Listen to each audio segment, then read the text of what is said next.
नई चुनौती का सामना करने के लिए ग्राफे कौन सी रणनीति अपनाने जा रहा है। मैं आप सबका एक बार क्रांतिकारी अभिवादन करते हुए क्रांतिकारी आह्वान करता हूं कि इस मंच से यह तय हो जाना चाहिए कि हमें प्रताड़ित करने की जिस मंशा से के संदर्भ में बड़े ही गर्भित से आपने संकेत किया है। आपको अवगत करा दूं कि ग्राफे के तत्वावधान में प्रदेश अध्यक्ष के निर्देश और कार्य समिति के निर्णय के अनुसार पूरे प्रदेश में ज्ञापन दिया गया और आज का प्रकार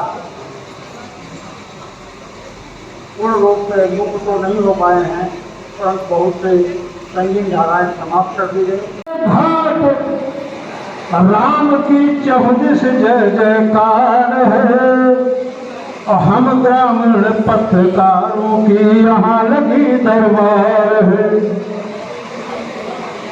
कि बाबू बालेश्वर का सपना करने को साकार यहाँ प्रांताध्यक्ष सौरभ कुमार का 14 से हाहाकार यहाँ हम ग्रामीण पत्रकारों का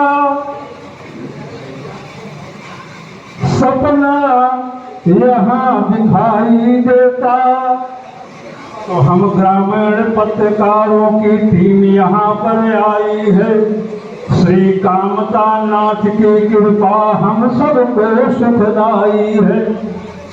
यहाँ उपस्थित जन जन का अभिनंदन बारंबार है और हम ग्रामीण पत्रकारों की यहाँ लगी दरबार है।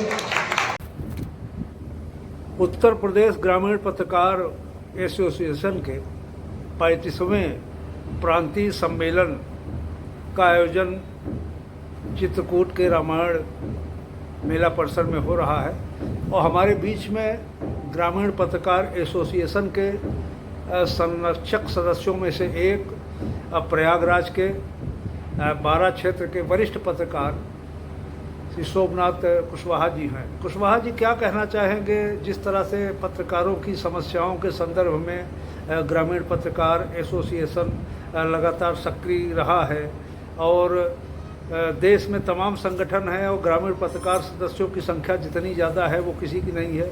सर क्या कहना चाहेंगे? हकीकत ये है कि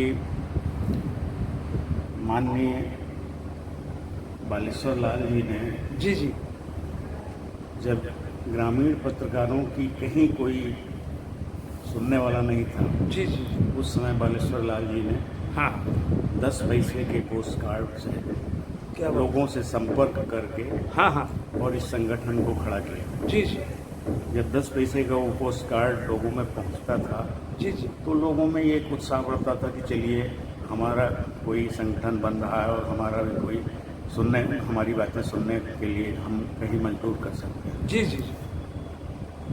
3 दशकों पूर्व हाँ बालेश्वर लाल जी ने जो नींव रखी हाँ उसका परिणाम ये है कि आज पूरे प्रदेश में और दूसरे प्रदेशों में भी हमारा संगठन आगे बढ़ा है। जी उतना ही नहीं, इस संगठन के माध्यम से ग्रामीण पत्रकारों की आवाज़, उनका सम्मान जी आज अखबार की दुनिया के लोग जो है करने लगे हैं। जी नहीं, एक वक्त था जब अखबार जो है खुद अपने संवाददाता को ही संवाददाता नहीं मानता था। तो इस लिहाज से देखा जाए तो हमारे पत्रकारों के लिए ये ग्रामीण पत्रकार एसोसिएशन एक बहुत बड़ा मार्ग प्रशस्त किया है। हाँ और आज तो गाहे बगाहे रोज कोई न कोई संगठन खड़े कर रहे हैं लोग, लेकिन जो मान्यता ग्रामीण पत्रकार एसोसिएशन उत्तर प्रदेश की है जी वो अन्य लोग, हमारा ख्याल है, अभी बहुत पीछे हैं। बहुत बहुत धन्यवाद। और इसके साथ हमारे बीच में 12 के पूर्व अध्यक्ष और वरिष्ठ पत्रकार एडवोकेट समाज सेवी मोहम्मद अली भैयन जी है। भैयन जी, चित्रकूट में आज जो है 35वां सम्मेलन चल रहा है, क्या कहना चाहेंगे, किस तरह आप जैसे वरिष्ठ पत्रकार तमाम लोग हैं और तमाम संगठन हैं, ऐसे में आप क्या कहना चाहेंगे? हम तो सबसे पहले साधुवाद देंगे बाबू बलेश्वर लाल जी को, जी जी जिन्होंने ग्रामीण पत्रकार के हित को समझा जी और साथ में उन्होंने एक जो सपना संजोया था जी जी कि ग्रामीण पत्रकार ही गांव की दिशा दशा जी जी को शहरी क्षेत्र के में जो रहते हैं ऑफिसर उन तक पहुँचाएँगे, वो काम आज बखूबी से हो रहा है। आज 35वां सम्मेलन में मैं शिरकत करने के लिए चित्रकूट जनपद में रुका हुआ हूँ जी जी जी और हम सिर्फ यही कहेंगे कि पत्रकार का जो जीवन होता है वो दूसरों को सुख प्रदान करने के लिए होता है, दुख प्रदान करने के लिए नहीं होता है। जी जी आज समाज में जिस तरीके से कुरीतियाँ बढ़ रही हैं और उसका पत्रकार सहयोग करते हैं और उसको दूसरे रूप में दिखाते हैं, जी जी इससे कहीं न कहीं हमारी छवि भी धूमिल हो रही है और हम लोगों की जो एक आपस में सामंजस्य है वो कमज़ोर हो रहा है। हम यही कहेंगे कि आपस में मिल करके देश हित के लिए, देश की समस्याओं पर हम लोग फोकस करें और अपने देश को आगे बढ़ाने के लिए निरंतर प्रयासरत रहें और अपने ग्रामीण पत्रकार एसोसिएशन के संगठन को भी मजबूती से आगे निरंतर बढ़ाते हैं। बहुत बहुत धन्यवाद। और एक जुझारू व्यक्तित्व हमारे बीच में है, यूँ कहा जाए कि गांव की पगडंडियों से लेकर के और शहर की चकाचौंध के बीच राजेश शुक्ला जी ने जिस तरह से संघर्ष किया, संपादक भी हैं, पत्रकार भी हैं, समाजसेवी भी हैं, जिस तरह से डग्गामारी चल रही है पत्रकारिता में, एक संपादक बताओ क्या कहना चाहेंगे आज इस ग्रामीण पत्रकार के 35वें अधिवेशन में? जी, आज के पत्रकारिता के परिवेश में जी जी जो लोलुपता है, लालच है, लोग रास्ते से भटक गए हैं। जो पत्रकारिता का मतलब है, पत्रकारिता से अलग हटके काम कर रहे हैं। और रही ग्रामीण की, तो बाबू बालेश्वर जी, जब कोई संगठन नहीं था पत्रकारों, ग्रामीण पत्रकारों के लिए, तो इन्होंने एक संगठन तैयार किया और ग्रामीण पत्रकारों की जो समस्याएं थी उसके लिए उन्होंने उठाया। आज बाबू बालेश्वर जी हम लोगों के बीच नहीं हैं, लेकिन ये है कि उन्होंने एक छाप छोड़ी है। और भाई रही सदस्यता की, हर आदमी पद चाहता है, तो हर आदमी को तो पद दिया नहीं जा सकता। एक ही तहसील अध्यक्ष है या जिला अध्यक्ष है तो एक ही पद रहेगा। तो बतौर सदस्य अगर संगठन में रहना है, संगठन का काम करना है, तो उसमें सदस्य ही रह सकते हैं और पद की कोई महत्व नहीं है। तो लोगों को जो नए पत्रकार हैं, मैं हमारे बीच में आलोक गुप्ता जी हमारे बीच में है। गुप्ता जी ये बताइए कि जिस तरह से पत्रकारिता में डग्गामारी चल रही है, तमाम यूट्यूब चैनल और तमाम तरह के जो है पत्रकारिता में जो आ गए हैं, कहीं थाने भी दिखाई देते हैं, कहीं तहसील भी दिखाई देते हैं। कहने का तात्पर्य ये है कि वो उनको पत्रकारिता से ज़्यादा अपने व्यवस्था की चिंता रहती है।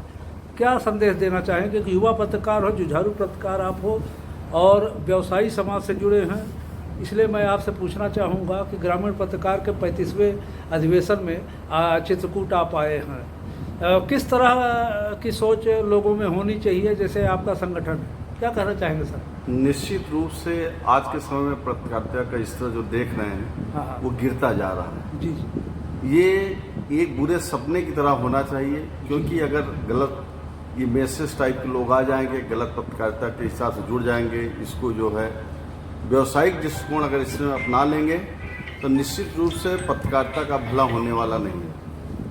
मेरा सबसे एक ही सुझाव है हाँ कि हम लोगों को जो जिम्मेदारी दी गई है, पहली चीज़ें समाज के प्रति वफादार होना चाहिए। जी जी और जो हम लोगों का मूल कर्तव्य है कि समाज को एक नई दिशा दें, एक नई सोच के साथ इसको आगे बढ़ाएं, क्योंकि इसी से ही हमारा समाज, देश और सभी की तरक्की होगी। इसको व्यवसाय नहीं बनाना चाहिए। क्योंकि आज कोई भी, चाहे गरीब हो चाहे अमीर हो, कहीं भी हो, सभी लोग ये सोचते हैं कि अगर पत्रकार है तो एक समाज का आईना है, वो पूरी तरह से समाज को एक दिशा बदलेगा। अब जो इस समय पत्रकारिता की स्थिति गिरती जा रही है, लोगों में एक भ्रम पैदा हो गया है कि कौन पत्रकार है और कौन पत्रकार नहीं है। इस आवाज को मिटाने के लिए, इस परंपरा को मिटाने के लिए अगर हमारी सोच नहीं बदली तो वह दिन दूर नहीं होगा कि पत्रकार दर दर की ठोकरें खाएगा और उसकी स्थिति आज से ही बद से बदतर हो जाएगी। इसलिए मेरा सभी से सिर्फ एक सुझाव है कि इसको जो है, पत्रकार है, पत्रकार ही बने रहिए, इसको व्यवसाय न बनाइए। जैसा कि हमारे पत्रकार साथियों को कहना है, और शायद मोहम्मद अली भैया जी कुछ हमसे पूछना चाहते हैं। क्या आदेश है सर? आज ग्रामीण पत्रकार एसोसिएशन के 35वें सम्मेलन में आप शिरकत कर रहे हैं। आप पत्रकार के उज्जवल भविष्य के लिए आप क्या कहना चाहते हैं? पत्रकारिता क्षेत्र में पिछले 36 वर्षों से आप सबके सहयोग से, आप सबके मार्गदर्शन से मैं प्रमोद बाबू झा सदैव आप लोगों के साथ रहा हूं, और विभिन्न संगठनों का जो हमने अध्ययन किया, और ग्रामीण पत्रकार एसोसिएशन के साथ 1988 में, शायद हमको याद है कि मैं चित्रकूट में आया था, और उसके बाद 35वें सम्मेलन में 2022 में मैं यहाँ आया हूँ। और जिस तरह से हमारे पत्रकार साथियों ने अपनी अपनी भावनाओं को, अपने अपने विचारों को व्यक्त किए, निश्चय ही जो नए पत्रकार समाज में आ रहे हैं, पत्रकारिता में जिस तरह से आलोक गुप्ता जी ने कहा, आपने कहा, कुशवाहा जी ने कहा, शुक्ला जी ने कहा, निश्चय ही अपने बच्चों के भविष्य के लिए, राष्ट्रीय हितों के लिए जो ये हमारा दायित्व है, हम हिंदुस्तान के रहने वाले हैं, तो निश्चय ही इन पत्रकार साथियों के विचारों को आत्मसात करते हुए जो नए पत्रकार हैं, उनको पत्रकारिता के साथ साथ अपने भविष्य, अपने बच्चों के संस्कारों के प्रति भी ध्यान देने की जरूरत है। मैं तो बस इतना ही कहूँगा भैया जी। धन्यवाद।